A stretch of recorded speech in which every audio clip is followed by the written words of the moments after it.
Welcome to The Explainer. Today, we're diving into one of the most profound and, let's be honest, one of the trickiest ideas in all of Eastern philosophy. It's the Buddhist concept of not-self. And it's an idea that really does promise to change everything, if you can just wrap your head around it. You know, the great Thai monk Ajahn Chah had a great line about this. He basically said that if you try to just think your way into understanding not-self, your head will explode. Now, I can report that's not literally true, but it perfectly captures just how weird and counterintuitive this whole thing can feel. So don't worry, we're in this together. So what is this mind-bending idea? And how could something that sounds so negative, maybe, possibly be the key to our freedom? That's the big question we're going to unpack in this explainer. Okay, let's just dive right into that. First up, we have to tackle what I'm calling the exploding head problem. We've got to acknowledge exactly why this idea of having no self just feels so strange to us. So, at its very core, the doctrine of anatta, or not-self, argues that there is no fixed, permanent you inside your mind and body. There's no little CEO sitting at a control panel in your brain, no unchanging soul that just carries on through time. And look, the stakes for getting this couldn't be higher. The scholar Walpole's Rahula actually claims that this mistaken idea of a separate self is the root cause of everything, from our personal conflicts and selfish desires all the way up to wars between nations. So this isn't just navel-gazing, you see. It's seen as a path out of some really deep human suffering. So if this idea is the solution, how in the world did the Buddha even come up with it? Well, he didn't just wake up one day and declare there's no self. Instead, as we're going to see, he took this amazingly analytical approach. He basically conducted a systematic search for this thing we call a self. Think of it like a full-on audit of a human being. The Buddha's method wasn't to say you don't exist. It was to take a complete inventory of everything that makes up a person to see if any one piece could actually qualify as a permanent, independent self. And this inventory is broken down into what are called the 5 aggregates. First, you've got your physical body, what they call form. Then you've got your feelings, pleasant, unpleasant, or just neutral. Third are your perceptions, sights, sounds, smells, everything coming in. Fourth, you have mental formations. This is a huge category that includes all your thoughts, your habits, your intentions.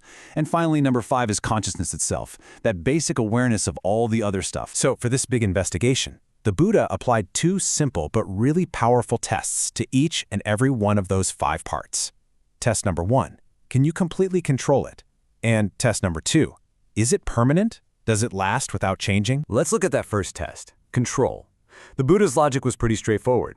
If your body was truly yourself, you should be able to just command it. Hey, body, don't get sick today, or let's not get any older. But of course, you can't do that. And it's the exact same thing for your feelings and your thoughts. They just kind of show up and leave, often without any permission from you. So after going through all 5 parts of a person's experience, the conclusion was, well, it was clear. Not a single one of them passed the tests. They are all uncontrollable and they're all in constant flux. There was no stable CEO of Me Incorporated to be found anywhere in the building. Okay, but this brings us to a major intellectual puzzle, right? A real philosophical paradox. If there's no self, then who is realizing this? Who's doing anything at all? Right? I mean, it's a completely fair question, and it feels like a giant contradiction. If there is no self, then who gets enlightened? Who is the I that's even able to say, hey, that feeling over there, that's not myself? So the common Buddhist answer to this puzzle lies in making a distinction between 2 levels of reality. On one hand, you have the conventional self. That's the practical I we need to function every day, like when you say, I am going to the store. But then there's the ultimate reality. And on that level, the I isn't a solid thing. It's understood as a flowing, interconnected collection of processes. And this is just a crucial takeaway. The goal isn't to get into some weird linguistic gymnastics where you awkwardly try to stop saying the word I. The goal is to fundamentally change your relationship with the experience that the word I refers to see it as an ever-changing process, not a permanent thing. Okay, so enough with the abstract philosophy. How does any of this actually become useful? Let's get really practical here and talk about how this idea can take the ache out of our suffering. Let's use a super powerful, real-world example from our source material. I want you to imagine an excruciating toothache. The kind of brutal, sharp pain that ends with you in a dentist's chair for a root canal.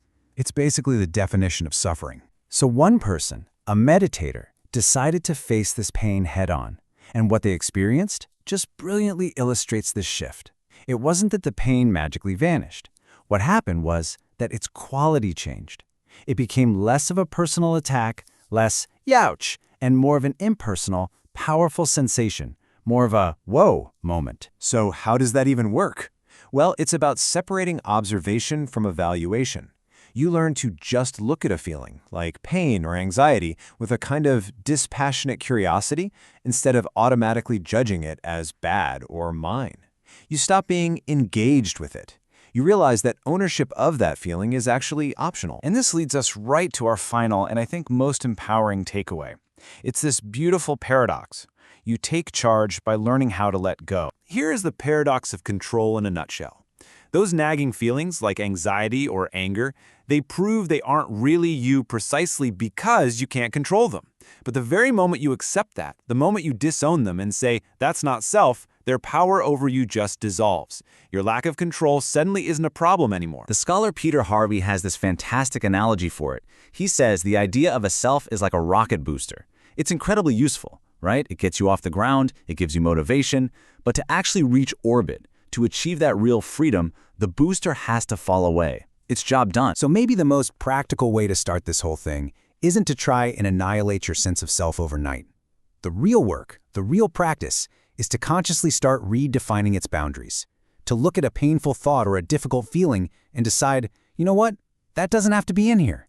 That doesn't have to be me. And that leaves us with a final question for you to take with you. If you could really redefine the boundaries of yourself, if you could draw that line anywhere you wanted, what is the first thought or feeling you would choose to disown?